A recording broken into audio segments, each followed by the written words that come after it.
अस्सलाम वालेकुम। कहानी सुनो चैनल पर आपको एक बार फिर से खुशामदीद कहती हूँ। दोस्तों, अगर आप मेरे इस चैनल पर नए हैं तो आप मेरे इस चैनल को सब्सक्राइब कर लें।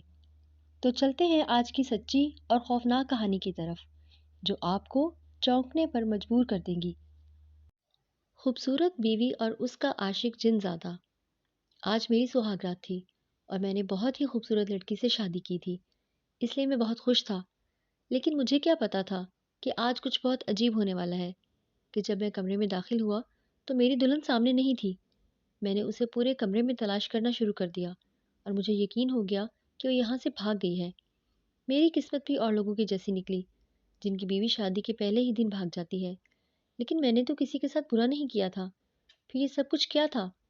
जब मैंने यकीन कर लिया कि वो कमरे में नहीं है तो खुद को संभालने के लिए कुछ देर जाग के बैठ गया। इसके बाद सोचा कि बाहर जाकर ये बात सबको बतानी पड़ेगी कि दुल्हन तो भाग चुकी है। लेकिन जब बाहर गया तो सामने का मंजर देख के हैरान रह गया। मेरी बीवी मेरी माँ बाप के पास बैठी थी और मेरी अम्मी जैसे मेरे कमरे में आ रही थी। लेकिन उनके कदम रुक गए। उन्होंने कहा कि तुम ज़रा मेरे साथ एक तरफ आओ। क्या कहा है तुमने इस लड़की को? मैंने कहा, क्या मतलब? क्या कहना चाहती हैं आप? मैं कब से उसको तलाश कर रहा था। ये पता नहीं कहाँ थी। अभी आप लोगों के पास क्यों आई है? अम्मी ने कहा कि तुम्हें शर्म आनी चाहिए, उससे पहली रात इस तरह के सवाल करते हुए। तुमने उससे ये सवाल किया कि ये बदकिरदार है। तुमको शर्म नहीं आती है पूछते हुए? हमारा ख़ानदान ऐसा नहीं है बेटा। हमारे मर्द औरतों का बहुत ख्याल रखते हैं। तुम क्यों हमारे सारे ख़ानदान के मर्दों का नाम बदनाम करना चाहते हो? माफ़ी मांगो इससे और जाओ उसके साथ अपने कमरे में। ये तो अच्छा हुआ कि वो हमारे पास आ गई है। अगर अपनी अम्मी अबू को फ़ोन कर लेती तो फिर क्या होता? मैंने कहा कि पर मैंने तो इसे कुछ कहा ही नहीं। मैं तो कमरे में गया तो वो वहाँ पे मौजूद नहीं थी, इसलिए मैं बाहर तलाश करने के लिए आ गया। अम्मी ने कहा कि झूठ मत बोलो। अम्मी ने मेरी बीवी को मेरे हवाले किया और कहा कि अब कोई बदमज़गी ना करना, कल वलीमा है। मैंने अपनी बीवी से कोई सवाल नहीं किया, जबकि मैं सवाल करना चाह रहा था। पर अम्मी ने मुझे कहा था कि अगर दोबारा वो बाहर आई शिकायत लगाने के लिए तो मुझसे बुरा कोई नहीं होगा। मैं अपनी बीवी से कोई सवाल ना कर सका। अगले दिन वलीमा था। वलीमा खैर आफियत से गुजर गया। रात हुई तो वो पहले से ही सो रही थी। मैंने कहा कि ये लड़की अभी तक ना तो कुछ बोली है, ना ही इसने ज़ुबान हिलाई है, और फिर भी मुझे मेरी ज़िंदगी की सबसे बड़ी मुसीबत में डाल दिया है। मेरी अम्मी मुझे बार बार बातें सुना रही थी कि अगर ये बात किसी रिश्तेदार को पता चल जाती तो क्या होता। पर मेरी बीवी ने झूठ क्यों बोला था? जहाँ तक मुझे याद है ये शादी उसकी रजामंदी से की गई थी। उसने मेरी तस्वीर देखी थी और मुझ तक बात पहुँच गई थी कि मैं उसे भी बहुत पसंद आया हूँ। फिर अब उसको क्या मसला था? वो मेरे कमरे में दाखिल होने से पहले ही सो जाया करती थी। मैंने उससे अभी तक कोई बात नहीं की थी और वो भी मुझसे दूर दूर रहती थी। मैं तंग आ गया और अपने एक शादीशुदा दोस्त से ये बात कर दी। उसने कहा कि गुस्सा करने से कुछ नहीं होगा, वो बीवी है, तेरे साथ जिंदगी भर का साथ है, उससे प्यार और मोहब्बत से बात उससे पूछ के क्या मामला है। एक दिन मेरी बीवी खिड़की के पास खड़ी थी और काफ़ी अच्छे मूड में लग रही थी। हाँ, ये अलग बात है कि मुझे देखकर उसका मूड अचानक से बदल गया था और वो मुझसे मुंह फेर कर खड़ी हो गई थी। मैंने कहा, तुमसे एक बात पूछ सकता हूँ? उसने कहा, हाँ। मैंने सवाल किया और पूछा कि मैंने कहा, तुम मुझसे दूर दूर क्यों रहती हो? क्या मैं तुम्हें अच्छा नहीं लगता? तुम मेरी बीवी हो, जवान हो, खूबसूरत हो। मैं भी तो खूबसूरत हूँ। तो मेरे पास तो आया करो। मैं तुम्हें बाहर ले जाऊँगा, सैर करवाऊँगा, शॉपिंग करेंगे, आइसक्रीम खाएंगे। मैं उसे वो सारी बातें बताने लगा जो मुझे करने में कोई मसला नहीं था। मैं उसे बाहर ले जाता, उसको सैर करवाता, उसे एक अच्छी ज़िंदगी देना चाहता था। वो बहुत खूबसूरत थी। लेकिन उसके दिल में ऐसी कोई बात नहीं आई। उसके चेहरे पर सिर्फ डर ही था। मैंने उसके कंधे पे हाथ रखने की कोशिश की तो वो पीछे हो गई। मैंने कहा कि क्यों दूर दूर रहती हो? मुझसे क्या बात है? मुझे थोड़ा गुस्सा भी आने लगा। उसने कहा कि मैं आपसे दूर दूर रहती हूँ क्योंकि मुझे अल्लाह और उसके रसूल से डर लगता है। मैंने कहा कि हाँ, उनसे तो सबको ही डरना चाहिए, लेकिन तुम इनसे क्यों डरती हो? उसने कहा, क्योंकि अगर मैं आपके पास आई या मैंने आपकी कोई भी बात मानी तो बहुत बुरा होगा। आप भी मुझसे दूर रहा करें, नहीं तो आपकी भी आखिरत ख़राब हो जाएगी। मुझे मेरी बीवी की बातें समझ नहीं आती थी।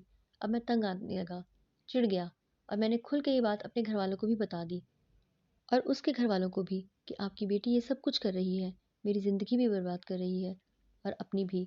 अजीब अजीब बातें करती है। मैंने कहा कि थोड़ी सी पगली सी है, ये पहले से ही ऐसी बातें करती थी, हमें लगा था शादी करेगी तो ठीक हो जाएगी। मेरी अम्मी ने कहा, आपकी बेटी पागल थी तो आपने हमसे उसका रिश्ता क्यों किया?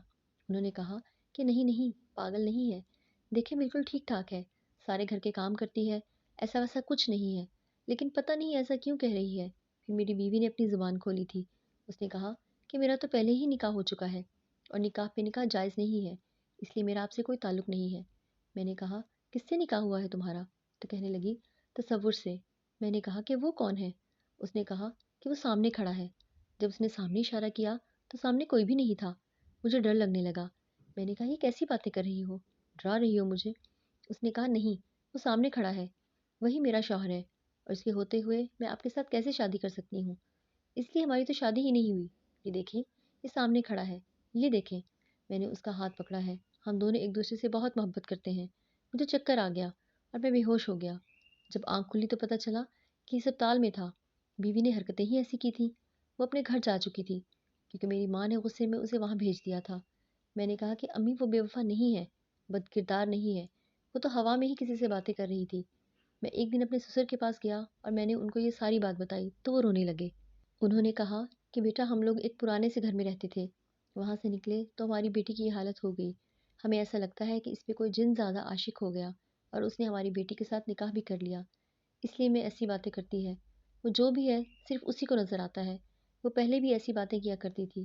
ہمیں لگا تھا کہ شادی ہو جائے گی تو ٹھیک ہو جائے گی، اس لیے ہم نے یہ بات آپ لوگوں کو نہیں بتائی، لیکن اس کے ساتھ کوئی نہ کوئی مخلوق ضرور ہے، کیونکہ اس کی شادی کرتے ہوئے ہمیں بھی مسئلے مسائل ہوئے تھے۔ وہ جو کوئی بھی تھا وہ یہ شادی ہونے ہی نہیں دینا چاہتا تھا۔ ہم لوگوں نے بڑی مشکل سے اس کی شادی کی، اور پھر شاید وہ تمہارے پاس بھی اسی لیے نہیں آ رہی ہے کیونکہ وہ جن زیادہ اس کے ساتھ ساتھ ہے اور وہ اسی کو اپنا پہلا شوہر سمجھتی ہے۔ میں نے کہا آپ کی بیٹی کو علاج کی ضرورت ہے یا اس کے ساتھ جو بھی معاملہ ہے، لیکن میں اس کے ساتھ اپنی زندگی نہیں گزار سکتا ہوں۔ میرے سسر نے کہا کہ ہم اس کا علاج تو نہیں کرا سکتے، لیکن ہمیں ایک آدمی کے بارے میں پتہ ہے جو اس طرح کے معاملات حل کرتا ہے۔ ہم لوگ میری بیوی کو اس کے پاس لے گئے اور اس نے بھی یہی بتایا کہ اس کے ساتھ ایک جن زیادہ ہے جو ہمیشہ اسی کے ساتھ رہتا ہے، لیکن اگر اس کے گلے میں یہ تعویذ پہنا دے تو وہ اس کے پاس نہیں آ پائے گا اور آہستہ آہستہ یہ سلسلہ ٹوٹ جائے گا۔ ایک دفعہ یہ سلسلہ ٹوٹ گیا تو پھر آپ کے نکاح کی برکت سے سب کچھ ٹھیک ہو جائے گا اور یہ آپ کے پاس واپس آ جائے گی۔ پہلے تو وہ تعویذ نہیں پہنتی تھی، چیختی تھی، چلاتی تھی، تعویذ اتار کے پھینک دیتی تھی، لیکن اب پھر بھی اسے وہ تعویذ پہناتے تھے اور کچھ تعویذ پینے کے لیے دیے تھے، وہ پلاتے بھی تھے۔ آہستہ آہستہ میری بیوی کی حالت ٹھیک ہونے لگی۔ مجھے سب کہتے تھے کہ تمہاری بیوی پاگل ہے، اس کو چھوڑ دو، لیکن میں نے اس کو نہیں چھوڑا۔ اللہ کے کلام پہ بھروسہ کیا اور پھر اللہ کے کلام کی برکت سے ایک دن اس نے یہ کہنا شروع کر دیا کہ اب مجھے کوئی نظر نہیں آتا، میرے ساتھ کوئی نہیں ہے، آپ ہی میرے شوہر ہیں۔ اس دن کے بعد سے وہ بالکل ٹھیک ہو گئی، گھر کے کام بھی کرنے لگی اور ہمارا رشتہ بھی بہتر ہو گیا۔ اس کام میں 1 ڈیڑھ سال لگ گیا۔ میں نے لوگوں کی بہت باتیں سنی، لیکن اللہ کا شکر ادا کرتا ہوں کہ میں نے اپنی بیوی کو چھوڑا نہیں، کیونکہ وہ اس دنیا کی سب سے اچھی بیوی ثابت ہوئی ہے۔ وہ میرے ساتھ بہت خوش ہے، اب وہ کبھی بھی اس جنزادے کا نام نہیں لیتی، لیکن میں یہ سوچ کے کبھی کبھی ڈر جاتا ہوں کہ وہ کون تھا جو میری بیوی کے ساتھ ہی آیا تھا، وہ دیکھنے میں کیسا ہوگا؟ میں اسے کبھی دیکھنا نہیں چاہتا، لیکن شکر ہے کہ وہ ہماری زندگی سے چلا گیا ہے اور اب ہم لوگ ایک دوسرے کے ساتھ بہت خوش ہیں۔ اللہ کا شکر ہے سب کچھ ٹھیک ہے۔ میری کہانی آپ لوگوں کو تھوڑی عجیب ضرور لگ رہی ہوگی، لیکن یہ میری زندگی کی سچی کہانی ہے۔ کبھی کبھی ہمارے ساتھ ایسے معاملات ہوتے ہیں کہ ہم کسی کو بتاتے ہوئے بھی جھجکتے ہیں کہ وہ کہے گا کہ بھلا ایسا بھی ہوتا ہے، لیکن واقعی اس دنیا میں کیا نہیں ہو سکتا۔